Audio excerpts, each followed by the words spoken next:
Баршаңызға сәлем. Бүгін каналымда өте жеңіл тамақтардың бірі күріш қосылған тефтели дайындайтын боламын.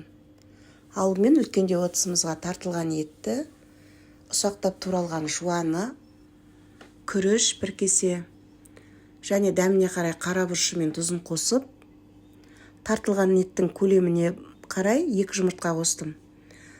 Қосып барлығын дайындап алдым да, оған дейін сорпасы қайнай берсін деп табаға сұйық майды құйып, жуасын шығардым және үстіне қатырып қойған құрамында сәбіз, болгар бұрышы бар, көк жуа бар, жусай, укропты салып араластырдым.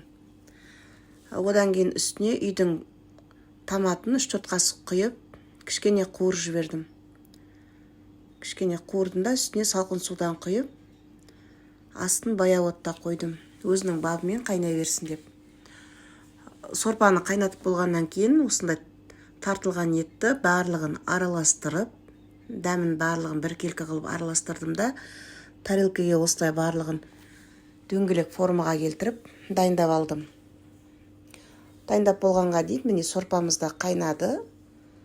Қайнап тұрған сорпаға тефтелидің барлығын осылай салып, бір жарты сағаттай баяу отта қайнатып алсақ, тефтели дайын болады.